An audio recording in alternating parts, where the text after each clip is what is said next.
Can you guys see a world where Claude Giroux is an Ottawa Senator? I beg your aggressive pardon. What? Why? So I've never heard this. Interestingly, Ian Mendez wrote an article a couple of days ago for The Athletic talking about how basically that potentially that could happen.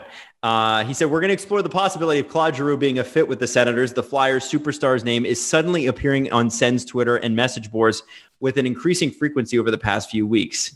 And so they do talk, he goes into it and talks about it, and I think you should. They're basically Charlie O'Connor, who is the Flyers beat reporter for The Athletic, said, it's difficult for me to see the Flyers trading Giroux this offseason. There are definitely sections of the fan base who want the front office to embark on a full-scale rebuild. I don't get the sense that's what Chuck Fletcher is planning to do. But he's still a very good player, still the team's captain. And I don't mean to bring this up as Claude Giroux specifically, but is Ottawa a really good place for guys who maybe do need a change of scenery? I'm not saying that Claude Giroux necessarily does, and maybe make a little too much. You know what? Still produce at a high clip, but you think about it, it's like, okay, so if Eugene is actually opening his wallet, why couldn't you take on a contract like that? That seems like a good thing to have, especially with a bunch of young players. We're talking about Connor McDavid and the leadership. And with the way the Sens played in the last half of the season, had they played like that from the beginning of the season, they'd be in the playoffs and not Montreal.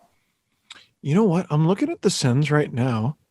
It's actually not that dumb of an idea. I don't think they would have to give up a ton of assets to do it. The Flyers, I think, would be happy to free up the cap space. Yep. So it's 8.275 against the cap. Next year, he makes 7.2. That's going to hurt Eugene. That's going to hurt his feelings. The next year, it's $5 million in actual cash. Or what the Sens could do is they could pay his $1 million signing bonus, then trade him, and another team picks up the additional $4. This could be a thing. And he's certainly not worth his money. Nearly 8.3, not even close. But he had 46 points, followed by, I think he was low 50s. And you could get him for, you would think, probably very little, because the Flyers would want just to free up the cap space. So it's not like it'll cost you a ton asset-wise. I wonder if the Sens would, I wonder if the Sens would part with picks, because they had a ton in this past draft. They have they have their own firsts for each of the next 3 years. I doubt that's involved. But their second rounders, they got theirs in San Jose's this year, theirs in Tampa's the next year. They also got a third from Boston in 2022. You know what? Someone in the chat yesterday said Eichel, and I'm like, you calm down. That's enough. To the Sens? Yeah, you switched to decaf right now. Yes, it is. Claude Giroux, I got to tell you, it makes some sense. And it would fit with where the Senators are going in the type of team they want to play, the game he likes to play. Like, I feel like those 46 points would probably go up with the Senators, wouldn't you? He'd get every opportunity to do everything. Well, they can definitely score. And if you want someone to teach Brady Tkachuk how to be more of an asshole, he certainly will. He certainly will. Not a nice man when he hits the ice. That's right. Giroux. So I thought I'd bring it up. I'm not saying it necessarily has to be Giroux, but it's an interesting prospect. And quickly, one quick thing to keep an eye on. Eric Francis had this for Sportsnet. The Flames need to sign Johnny Gaudreau or trade him before July 28th. Now, he's got a year left on his deal. However, he has a modified no-trade clause. And this is a really smart move by whoever his agent is, because the modified no-trade clause in the last year of his contract stipulates that he can only be traded to 5 teams.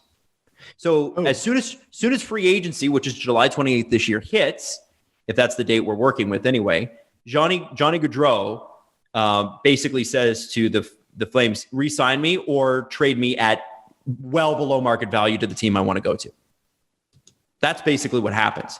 So it's going to be interesting to see Calgary if they're keeping Brad Treliving. And Steve, you mentioned this last episode. It's like the bar for general managers in Canada is relatively low because Treliving's been there for a long time, and we haven't seen a whole lot of success in Calgary. If they are keeping Gaudreau, the time to trade him would be now. The time to sign him would be now. What do you think they're more likely to do? Because they do need to make changes in Calgary. Trade. I'm a big fan. Obviously, we're in the media and everything. Change, helps generate clicks and all that shit. But, we were saying with Patrick Laine, stop putting your fan base through this. Make a decision. Make a decision. And they made a decision, and it helped them get Dubois into the lineup sooner. And now look at the Jets. Here they are in the second round of the playoffs. Flames need to make a decision here. Enough of the years of talking about will they, won't they. Make a decision here. Mm-hmm. Gaudreau's agent, by the way, is the same as William Nylander, Louis Gross. Oh, yeah, so the Lou good dog. agent. Good agent. Good agent. Loves signing players your uncle hates.